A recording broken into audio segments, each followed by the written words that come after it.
Corporate culture के कारण भारत में बढ़ रहे हैं corporate affair, extra marital affair, शादी के बाद भी किसी और के साथ संबंध।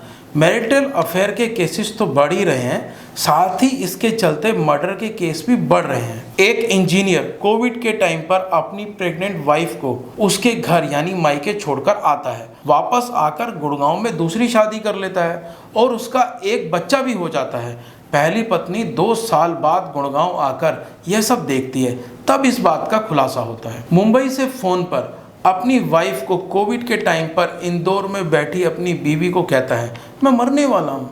कुछ समय बाद पुलिस इन्वेस्टिगेशन से पता चलता है वह इंदौर जाकर अपनी कलीग के साथ शादी कर लेता है और मरने का तो केवल बहाना था। अब इसकी दस्तक आर्मी में भी दिखाई देने लगी है। अक्षय कुमार की फिल्म रुस्तम याद आ जाती है, उसके अंदर भी कुछ ऐसा ही दिखाया गया था। लेकिन बात यहीं पर नहीं रुकती, आगे बढ़ती है। एक्स्ट्रा मैरिटल अफेयर के चलते मर्डर भी बढ़ते जा रहे हैं। आपके एक्स्ट्रा मैरिटल अफेयर के लिए चेन्नई के एक पुलिस ऑफिसर ने अपनी कलीग जिसके साथ उसका अफेयर चल रहा था के लिए अपनी बीवी का मर्डर कर दिया। ऐसा ही एक मुंबई का केस है जिसमें एक पुलिस अधिकारी अपनी कलीग एक महिला पुलिस अधिकारी के साथ अफेयर में था। एक छोटे से विवाद के चलते उसने महिला पुलिस अधिकारी के छोटे छोटे टुकड़े करके बोरे में भरकर और ट्रक में भरकर फेंक दिए। 9 साल बाद इस केस का फैसला आता है जिसमें पुलिस अधिकारी को दोषी पाया जाता है। इस पुलिस अधिकारी को 2017 में वीरता पुरस्कार भी मिल चुका है। बेंगलुरु में एक औरत ने अपने कोवर्कर के साथ अपना एक्स्ट्रा मैरिटल अफेयर खत्म करने की कोशिश की तो उसके कोवर्कर ने औरत का ही मर्डर कर दिया। Sonam Raghuvanshi honeymoon murder case, हर कोई इस केस को जानता है। इसमें भी राज जो सोनम का बॉयफ्रेंड था, सोनम के ऑफिस में ही काम करता था, जिसके साथ सोनम ने मिलकर अपने पति का मर्डर कर दिया। द इकोनॉमिक्स टाइम्स 2015 में एक सर्वे करती है जिसके अंदर 36% एम्प्लॉयज़ का ऑफिस में अफेयर चल रहा होता है। 37% अपनी ऑफिस कलीग के साथ ही शादी करते हैं। एक्स्ट्रा मैरिटल अफेयर क्या यह सब फिगर शॉकिंग है। टिंडर, हैपन ऐसी डेटिंग ऐप को कौन नहीं जानता। ऐसी एक ऐप है जिसने 2009 में फ्रांस में लॉन्च हुई थी, ग्रिडन डेटिंग ऐप। यह केवल शादीशुदा लोगों के लिए है। 11 मिलियन यूज़र हैं वर्ल्ड वाइड और 3 मिलियन यूज़र इंडिया में। 2024 में 270% का इंक्रीज देखा गया था इस ऐप। 30 से 50 साल के 58% वुमेन और 42% मैन इस प्लेटफॉर्म पर हैं और 40% वुमेन 45 मिनट डेली स्पेंड करती हैं इस ऐप पर, लेट नाइट 11 से 2 बजे तक। एक्स्ट्रा मैरिटल अफेयर के केसेस बेंगलुरु के अंदर 20%, मुंबई में 19%, कोलकाता में 18%, दिल्ली में 15%। सर्वे में 71% वुमेन और 61% मेल ने कहा है वो एक्स्ट्रा मैरिटल अफेयर को गलत नहीं मानते कि हमारी सोसाइटी धीरे धीरे बहुत ज़्यादा बदल चुकी है। ग्लिडन ने 2026 तक अपने 50 लाख यूज़र का टारगेट रखा है इंडिया के अंदर। इंडियन सोसाइटी में काफ़ी तेज़ी से बदलाव आ रहा है। यह बदलाव जेन ज़ी जनरेशन के अंदर ज़्यादा देखा जा रहा है। सोशल मीडिया पर आपको ऐसे हजारों वीडियो मिल जाएंगे जिसमें एक पार्टनर दूसरे को चीट करते हुए रंगे हाथों पकड़ लेता है, तब भी इनको बोलते हुए और छुपाते हुए शर्म नहीं आती। सवाल यह उठता है कि आखिर इंडिया में रैपिडली ऑफिस अफेयर क्यों बढ़ रहे हैं? क्या गलती हो रही है जिसके कारण एक्स्ट्रा मैरिटल अफेयर इंक्रीज हो रहे हैं? जब मैं इस टॉपिक पर रिसर्च कर रहा था तो कुछ चीज़ सामने आई जो जाने अनजाने में कपल कर रहे हैं, जिसकी वजह से उनकी मैरिज लाइफ ख़राब हो रही है। मेजर रीज़न तो कॉर्पोरेट कल्चर ही है। ऑफिस में होने वाली वाइड पार्टीज, स्पेशली आईटी और बीपी सेक्टर में जहां नाइट शिफ्ट या कहीं ग्रेवयार्ड शिफ्ट बहुत ज़्यादा कॉमन है। कॉर्पोरेट एम्प्लॉयज़ पार्टी अटेंड करते हैं जिसमें वाइट्स पार्टी कहा जाता है। यह पार्टी कंपनी भी ऑर्गेनाइज करती है और कलीग भी ऑर्गेनाइज करता है। ऐसे कई ऑर्गेनाइजेशन भी हैं जो इस तरह की पार्टी को ऑर्गेनाइज करते हैं। सोशल मीडिया पर आपको बहुत से ऑर्गेनाइजेशन मिल जाएंगे, लेकिन इन सब में कंसर्निंग बात यह है कि अक्सर इन पार्टीज़ों में फिजिकल रिलेशनशिप और कैजुअल हुकअप होना एक आम बात हो गई है। एक सर्वे में कहा गया है मुंबई में 89% एम्प्लॉयज़ और बेंगलुरु में 74% एम्प्लॉयज ऐसी वाइल्ड पार्टी अटेंड करते हैं। इन पार्टी में फिजिकल रिलेशनशिप बन जाते हैं 19% एम्प्लॉयज़ कहते हैं इन्हीं पार्टी में हमारे अफेयर की शुरुआत हुई। एक स्ट्रेटेजी ने दावा किया है 80% नाइट करने वाले कपल्स डाइवोर्स लेते हैं, लेकिन सोचने वाली बात यह है कि नाइट शिफ्ट इंडिया के अंदर केवल 1% ही एम्प्लॉयज़ करते हैं। अब 99% तो डे शिफ्ट में ही काम किया जाता है।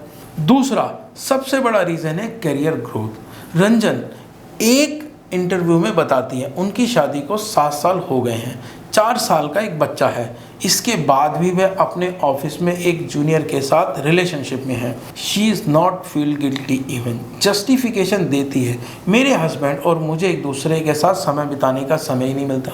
इकोनॉमिक्स टाइम के एक सर्वे से 55% वर्क प्लेस अफेयर्स एम्प्लॉयज़ और बॉस के बीच में ही होते हैं। कहते हैं ना कि बॉस इज़ ऑलवेज राइट। अगर आपका बॉस खुश होता है तो आपका इंक्रीमेंट और आपकी पोजीशन इंक्रीज होती है। स्टैटिस्टिक्स बताते हैं जो स्टूडेंट स्टडी लोन लेते हैं उनमें डिफ़ॉल्टर की संख्या 142% बढ़ चुकी है।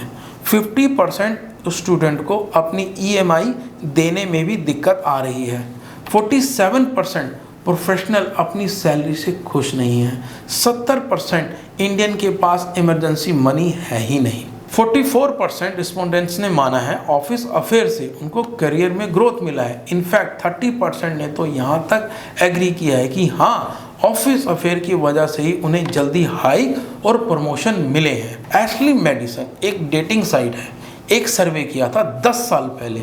इसके आंकड़े 75,000 यूज़र में से 80% यूज़र की अरेंज मैरिज हुई थी।